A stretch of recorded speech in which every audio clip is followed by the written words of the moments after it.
మన ప్రభువును రక్షకుడునైన యేసుక్రీస్తు శ్రేష్టమైనటువంటి నామములో మీ అందరికీ నా హృదయపూర్వకమైన శుభాలు, వందనాలు తెలియజేయుచున్నాను. ఈరోజు దేవుని యొక్క వాక్యము 34వ కీర్తన 5వ వచనాన్ని చదువుకుందాం. వారు ఆయన తట్టు చూడగా వారికి వెలుగు కలిగెను, వారి ముఖములెన్నడును లజ్జింపకపోవును. మరొకసారి చదువుకుందాం. 34వ కీర్తన 5వ వచనం. వారు యెహోవా తట్టు చూడగా వారికి వెలుగు కలిగెను, వారి ముఖములెన్నడును లజ్జింపకపోవును. దేవుని పరిశుద్ధ నామమునకు మహిమ కలుగునుగాక. క్రీస్తునందు నా ప్రియమైన దేవుని బిడ్డలారా, చదవబడినటువంటి దేవుని యొక్క వాక్యమును, దేవుని మాటలను మనం ధ్యానం చేసుకుందాం. చూడండి, చదవబడినటువంటి దేవుని యొక్క వాక్యంలో దైవజనుడు దావీదు ఈ మాటలు తెలియజేస్తా ఉన్నాడు. ఆయన తట్టు చూడగా వారికి వెలుగు కలిగెను. ప్రియులారా, గమనించండి, ఆయన తట్టు చూడగా అనగా ఏమిటంటే, ఇట్లా ఆయన ఉన్నాడు, ఇట్లా తిరిగి చూడడం అని కాదు దాని అర్థం. అంటే మనం కూడా ఆయన తట్టు తిరిగాం. ఎట్లా తిరిగామంటే, మన పాపములు ఒప్పుకొని, మన మనస్సు మార్చుకొని, మన యొక్క జీవిత వైఖరిని మార్చుకొని, పాపస్థితిలో నుండి, శాపగ్రస్తమైనటువంటి జీవితంలో నుండి దేవుని వైపు తిరిగాం. అంటే ఆ విధంగా అన్నమాట. ఆయన వైపు చూడడం అంటే అన్నీ లోక సంబంధమైనవి, పాప సంబంధమైనవి, దేవునికి విరోధముగా ఉన్నటువంటివి వదిలిపెట్టి ఆయన వైపు తిరగడమే ఆయన తట్టు చూడడం. అయితే చూడండి, ఆయన తట్టు చూడగా వారికి వెలుగు కలిగింది. వెలుగు కలగడం అంటే ప్రియులారా, వెలుగు కలగడం అంటే వారు చీకటిలో ఉన్నారని కాదు దాని అర్థం.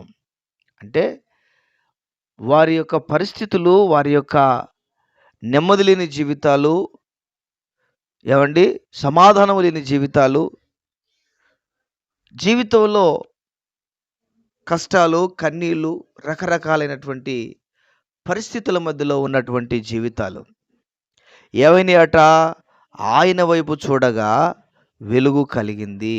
మీరు చూడండి, బాగా చీకటిగా ఉన్నటువంటి స్థలంలో ఏదైనా ఒక లైట్ వెలిగించండి, ఏమవుతుంది? అప్పుడు చీకటి కనపడదు. లైట్ బంద్ చేస్తే చీకటి కనపడుతుంది. లైట్ వేస్తే చీకటి వెళ్ళిపోయి వెలుగు వస్తుంది.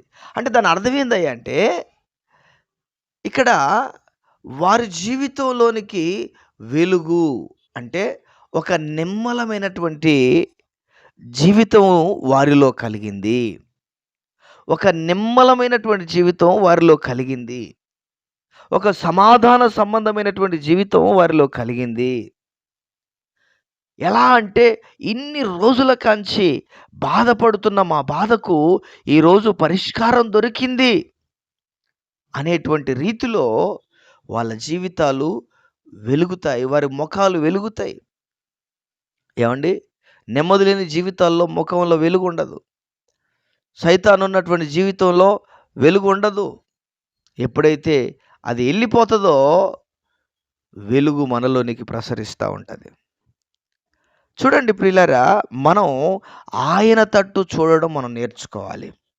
ఆయన తట్టు చూస్తే వెలుగు కలుగుతుంది. అంటే అక్కడ ఉన్నటువంటి లోటు తీర్చబడుతుంది, అక్కడ ఉన్నటువంటి సమస్య పోతుంది, అక్కడ ఉన్నటువంటి ఇబ్బంది తొలగిపోతుంది. చూడండి, యేసు ప్రభు కానా వివాహంలోకి వెళ్ళినప్పుడు ద్రాక్షారసం అయిపోయింది.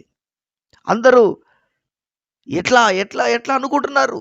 కానీ యేసయ్య అక్కడ ఉండడం ద్వారాగా అక్కడ ఉన్నటువంటి లోటు, అక్కడ ఉన్నటువంటి వెలితి తీర్చబడింది. నా ప్రియమైన దేవుని బిడ్డలారా, అంటే ఈ రోజున మనం ఆయన తట్టు చూడడం మనం నేర్చుకోవాలి. మనం మనుషుల తట్టు చూస్తూ ఉంటాం. అధికారులతో చూస్తూ ఉంటాం. ఎక్కడి నుంచన్నా ఏమైనా వస్తుందా అన్నటువంటి రీతిలో మనం చూస్తూ ఉంటాం. అయితే మనం ఆయన తట్టు చూస్తే మన మీద వెలుగు కలుగుతుంది. అంటే దాని అర్థం ఏందంటే మనం ఏ పరిస్థితుల్లో ఆయన వైపు చూస్తున్నామో, ఎటువంటి స్థితిగతులలో ఆయన వైపు చూస్తున్నామో, ఏది కావాలని మనం ఆయన వైపు చూస్తున్నామో, వెలుగు కలగడం అంటే ఆ దేని గురించి మనం ప్రభు సన్నిధిలో కనిపెడుతున్నామో అది మనకు దొరకడం, మనకు రావడం, మనం పొందుకోవడం. చూడండి, చూడండి ప్రియులారా, గమనించుదాం. వాక్యాన్ని చాలా జాగ్రత్తగా చదివితే, చాలా జాగ్రత్తగా వింటే అది మనకు అర్థమవుతుంది. మనం ఆయన తట్టు చూచే వాళ్ళముగా మనం ఉండాలి. ఆయన వైపు చూచే వాళ్ళుగా ఉండాలి.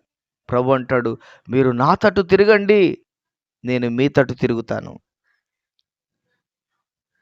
మీరు నా తట్టు తిరగండి, నేను మీ తట్టు తిరుగుతానని ప్రభు చెప్తా ఉన్నాడు. కనుక ప్రియమైన దేవుని బిడ్డలారా, గమనించండి. ఆయన తట్టు మనం తిరిగితే మన జీవితంలో వెలుగును మనం చూస్తూ ఉంటాం. వెలుగు అనేటువంటిది చీకటిని దరికి రానివ్వదు. అసలు వెలుగు ఉన్నంత వరకు చీకటికి ప్రవేశం లేదు. వెలుగు లేనప్పుడే చీకటి అనేటువంటిది ప్రవేశిస్తూ ఉంటుంది. కనుక ప్రియమైన దేవుని బిడ్డలారా, మనం వెలుగు సంబంధుల వలె మన నడక, మన విధి విధానాలు ఉండాలి. ఆ విధంగా మనం ప్రభువులో సాగిపోవాలి. ప్రతి పరిస్థితుల్లోనూ, ప్రతి అవసరంలోనూ, ప్రతి విధానంలోనూ మనం ప్రభువు వైపు చూచిన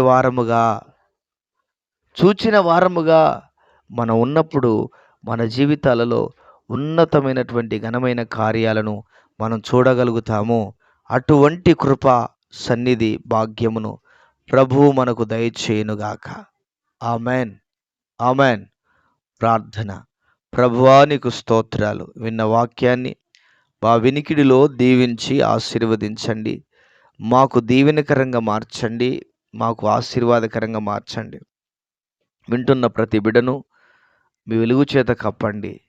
ప్రతి కుటుంబంలో మీ అద్భుతమైన కార్యాలు, మీ ఆశ్చర్యమైన కార్యాలు, మీ ఘనమైన, బలమైన, గొప్ప కార్యాలు మీరు జరిగించి మీ గొప్ప నామమునకు మహిమను తెచ్చుకోమని కృతజ్ఞతాస్తుతులు, స్తోత్రాలు చెల్లిస్తూ యేసు ఉన్నతమైన నామములో ప్రార్థన చేసి వేడుచున్నాము తండ్రి.